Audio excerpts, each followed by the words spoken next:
to the Ed Show. 2013, the rich are getting richer. Nothing changed. The poor are getting poorer. That's really what we have talked about on this program and try to illustrate here on the Ed Show for years. And that is what is really driving the conversation on Capitol Hill. And we must challenge our leaders to do something about it. Hold it right there. There's this ideological grab that's taking place in America right now. And we're hearing about fiscal cliff and debt ceiling and money here and there and cuts and whatnot. Even about what the Republicans want to take from the lower income Americans. That is the issue. And our next guest, Bernie Sanders, wants action. And so do the American people. I was struck by his essay in the Huffington Post. It was titled "The Soul of America." So well put, because, folks, this is, as I said, an ideological battle, and the deck is basically stacked against you if you're in the middle class or below that. We are experiencing more income inequality now than we have during any time in the period of history since 1928. The top 1% owns 42% of the country's financial wealth. 1% of Americans own 42% of the country's wealth. As for the bottom 80%, they own only 5% of the wealth. Yet despite those kinds of statistics, the Republicans and the big money donors who back them are aiming for more. We've heard all the rhetoric. We don't have enough revenue. Well, wait a minute. We've got too much revenue going in. It's a spending problem. But we all know the reality of it. Republican policies have grown our deficit, the deregulation of Wall Street, the tax breaks for the rich, the wars not being paid for, and now with a Democrat in the White House, the Republicans have suddenly turned into what? Hey, they're deficit hawks, and they want to go after the poorest Americans. They want to attack the very programs that working families have depended on for generations in this country. They want to go after the big three. They want to cut food assistance. They want to cut veterans programs. They want to cut anything that helps the folks stay above water, so to speak. And you know what? As we head into a second administration with President Obama, our country is at a crossroads. We need, I think, our leaders to hold people accountable and to stick up for working families, the poor and the elderly. They have given enough. We can get more revenue. We just have to have the guts to do it. We don't need our leaders to stand in front of big donors and not have the guts to make the decisions of what's right for America. The folks that have to pay more are the Bush-era tax cuts. Those recipients, in my opinion, we can get more out of them. And, of course, it's all about the loopholes, isn't it?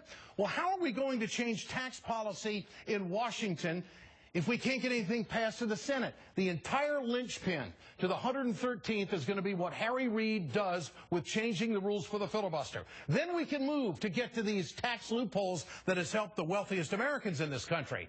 It's all about ideology. What do you believe in? Do you believe that the lower 80% of Americans should actually serve up a little bit more to make this thing right? Because we never paid for the wars in Iraq and Afghanistan. We never accounted for the Bush tax cuts. The recovery measures that were made and the recession that we went through account for a third of what our financial problems are all about, which were caused by deregulation on Wall Street. Can I have two shows tonight?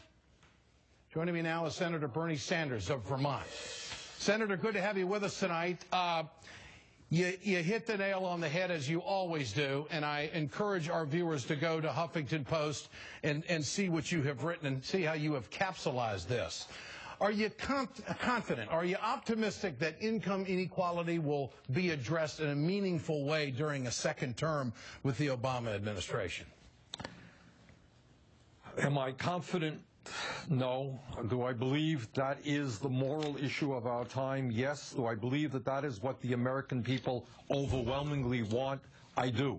The statistics that you have brought forth, where you have a handful of people on the top owning tremendous amounts of wealth, and vast majority of the American people owning very little. And that's true not only in wealth, it's true in terms of income distribution, is not only morally wrong, Ed, it is very, very bad economics, because the people at the bottom don't have money to spend. We're not going to create the kinds of jobs this country desperately needs. Mitch McConnell recently said that revenue is not the issue. He is absolutely wrong. Revenue is exactly the issue. What the Republicans, and I have to add, some Democrats want to do is balance the budget by cutting Social Security, which has nothing to do with deficit reduction. They want to cut Medicare, Medicaid, nutrition programs. That is their idea of moving toward deficit reduction. Meanwhile, 1 out of 4 major corporations in this country pays 0 in taxes. We lose $100 billion every single year because corporate America and wealthy individuals stash their money in the Cayman Islands and in other tax havens. Corporations today are paying 12% of their profits in taxes, which is the lowest since 1972. In terms of corporate tax per GDP, we are lower than any other country in the OECD. I mean, that is just amazing. That is amazing when you throw these numbers out. And I mean, and I think it brings us back to one word: Americans, focus. You can hear a lot of talk about debt ceiling and deficit reduction. Focus on the ideology of what has brought us to where we are right now, and an ideology that has brought us here is not going to fix it in any way, shape, or form. Senator, the filibuster, doesn't it really start with that? We really got to get that fixed first. It is enormously important. You know, we grew up as kids believing that in America, majority rules. Well, we got 100 senators. You would think that is that 51 votes would rule, allow us to pass laws. Since Obama has been president, the Republicans have used in an unprecedented way the filibuster to obstruct and to block legislation. And your point is exactly right. We're not going to have fairness in our policies. We're not going to have progressive tax reform. We're not going to have campaign finance reform unless majority rules in the Senate. And that takes us to filibuster reform, and we have got to pass that. And there's no sense for the Republicans. I'm imagining what they're talking about in their caucus. Why in the world should they start identifying loopholes? Because we're going to filibuster the thing anyway. We're never going to be forced to show what we think loopholes ought to be closed as far as getting more tax revenue into the system. So they are doing a real classic move here of protecting the corporations and protecting the wealthy. Now, another subject I want to bring up with you, Senator, tonight. Today you came out against the president's nominee for Treasury Secretary Jack Lew. Why did you do that? Well, Jack is a decent guy. He's a smart guy. He's been in public service for a long time. But frankly, I am really tired of the president, and I support the president, continuing to appoint folks who come from Wall Street.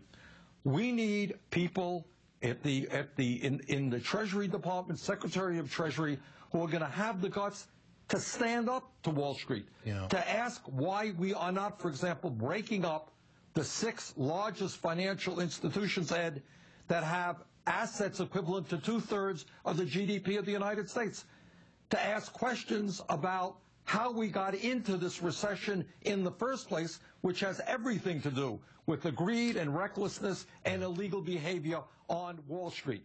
To ask why it is there are people watching the show paying 25% interest rates on their credit cards. Those are my concerns. We need somebody, the Department of Treasury, who's going to have the guts to take on Wall Street and not simply come from Wall Street. Senator, great to have you with us tonight. Obviously, we'll do it again. I appreciate it so much. Senator Bernie Sanders with us here on the Ed Show. Coming up, new details in the death of legendary NFL linebacker Junior Seau. The NFL has a major problem